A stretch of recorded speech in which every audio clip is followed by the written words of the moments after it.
প্রিয় দর্শক, সাজ্জাদ কাদিরের শুভেচ্ছা নিন। এই মুহূর্তে আপনাদের সামনে কথা বলতে এসেছি, নির্বাচনকে সামনে রেখে টার্গেট কিলিং কি শুরু হয়ে গেল?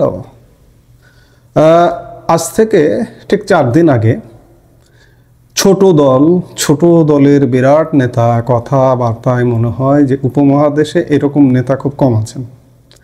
গণ অধিকার পরিষদের কেন্দ্রীয় সাধারণ সম্পাদক রাশেদ খান কদিন আগে 8 তারিখ সম্ভবত 8 ডিসেম্বর গণ অধিকার কেন্দ্রীয় সাধারণ সম্পাদক রাশেদ খান বলেছিলেন যে গণ অভ্যুত্থানের পর নির্বাচন হচ্ছে, নির্বাচনে প্রত্যেক দলের প্রার্থীদের নিরাপত্তা দেওয়া সরকারের দায়িত্ব।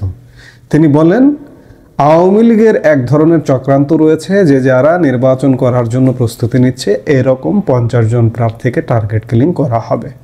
আমি এমন তথ্য পেয়েছি, আরও তথ্য পেয়েছি যারা প্রার্থী রয়েছেন তাদের গুপ্ত হত্যা করার প্ল্যান আওয়ামী লীগের রয়েছে। এভাবে নির্বাচন বানচালের চক্রান্ত তাদের রয়েছে। আওয়ামী লীগের উপর কথায় আওয়ামী লীগের উপর দোষ দেওয়া তাদের এখন স্বভাব। বর্তমানে বাংলাদেশকে ব্যর্থ করার পেছনে যে রাজনৈতিক দলগুলো আছে, ছোট ছোট রাজনৈতিক দল, বড় 2-1টা দলও আছে, তারা কথায় আওয়ামী লীগের দোষ। এই যে টার্গেট কিলিংয়ের কথা বলছেন, 50 জন প্রার্থীকে টার্গেট কিলিং করা হবে, এটা কারা করবে? দোষ চাপানো আওয়ামী লীগ, অন্যরা করে আওয়ামী লীগের উপর দোষ চাপানোর ষড়যন্ত্র আসলে হচ্ছে। আপনারা জানেন ইতিমধ্যে যে গতকালকে নির্বাচনের তফসিল ঘোষণা হয়েছে, কিন্তু সেই নির্বাচন আপনি দেখতে পারলেও আমি এখনো দেখতে পারি না। আরো 15 দিন 1 মাস না গেলে আমার চোখে আসলে যে নির্বাচনটা হচ্ছেই এটা আমি মনে করব না। কারণ এই নির্বাচনটা হওয়ার কোনো সিগন্যাল নেই কোনো জায়গা থেকে, কোনোভাবে যে একপাক্ষিক একতরফা যে নির্বাচন করতে চাইছে এই নির্বাচনটা হচ্ছে। রাশেদ খান বলছিলেন, ছোট দলের বড় নেতা এরকম অনেক সময় মাঝে মাঝে বেফাস কথা বলে ফেলেন, আগাম জানিয়ে দিয়েছিলেন কয়েকদিন আগে। এবং আজকে একটা উইকেট পতনের ঘটনা দেখা গেল।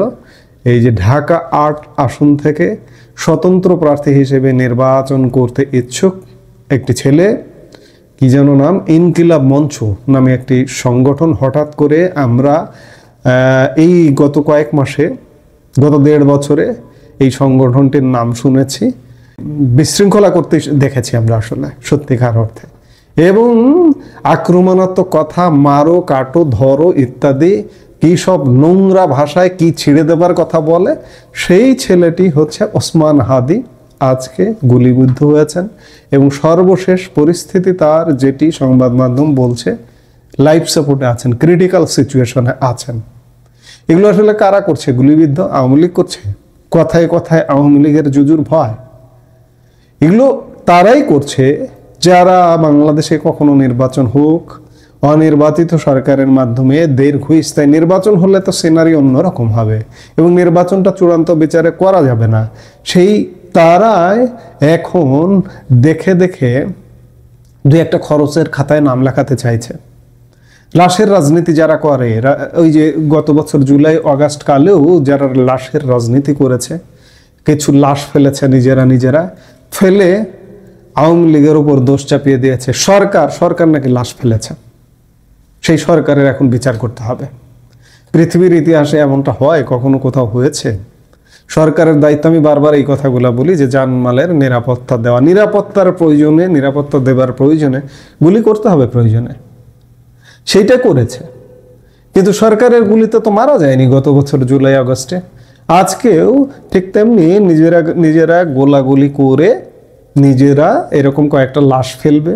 এই ছেলেটির কি হবে জানি না, যেহেতু লাইফ সাপোর্টে, ঢাকা মেডিকেল কলেজ বলছে যে লাইফ সাপোর্টে, এটা একটা টার্নিং পয়েন্ট হতে পারে। ইতিমধ্যে শিবিরের ডাকসু ভিপি, নীলক্ষেত ভিপি ঘোষণা দিয়েছে যে আর একটা গণ অভ্যুত্থানের ডাক দিবে ইত্যাদি নানা রকম। আসলে নির্বাচনটা হবে না, যতই তফসিল ঘোষণা হোক, যতই হোক। আর যে নির্বাচনটা যারা করতে চাইছে মূলত ডক্টর ইউনূস এবং জামাত, সেই জামাত চারিদিক দিয়ে নানা রকম চেষ্টা চিরিত্তির করেছে, এমনকি ভারতের সঙ্গে নেগোশিয়েট করারও চেষ্টা করেছে। আমি আজকে আরেক ভিডিওতে বলেছি, কোথাও কিন্তু কোনো খবর নেই। যতই বিদেশি অন্যান্য দেশ, ইউরোপীয় ইউনিয়ন, চীন, এটা সেটা বিভিন্ন কিছু জামাতের নেতাদের সাথে সাক্ষাৎ করুন, কিন্তু ভারতের কোনো সিগন্যাল নেই। সবকিছু মিলে নির্বাচনটা আসলে তাদের করতে চাইলেও এই নির্বাচনটা হবে না, এবং তারাই সত্যিকার অর্থে নিজেরা নিজেদের লাশ ফেলবে, টার্গেটেড কিছু, যেই লাশটা ফেললে তাদের কোনো ক্ষতি হবে না। জুলাই আগস্টে যেমন লাশ ফেলেছিল, ঠিক তেমনি এবার নির্বাচনকে সামনে রেখে কিছু লাশ ফেলানোর কায়দা কানুন চলছে, এবং তারই অংশ হিসেবে এই ওসমান হাদি ছেলেটিকে গুলি করা হয়েছে। এভাবে রাশেদ খান যেটি বলেছে যে 50 টার্গেট কিলিং হবে, সেটা 50 হতে পারে, 40 হতে পারে, বা 10 হতে পারে।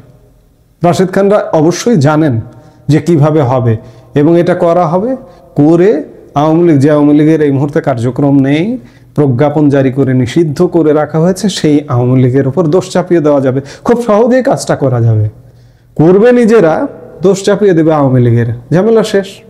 আওয়ামী লীগের নেতাকর্মীকে আরও অ্যারেস্ট করবে, গ্রেপ্তার করবে, আর এদিকে দেশে অস্থিতিশীল পরিবেশ তৈরি করবে। তারই অংশ হিসেবে আজকে সবে শুরু, তফসিল ঘোষণা হয়েছে 11 তারিখ, 12 তারিখে লাশ ফেলানোর কার্যক্রম শুরু হয়ে গেছে। নির্বাচনের এখনো 2 মাস বাকি।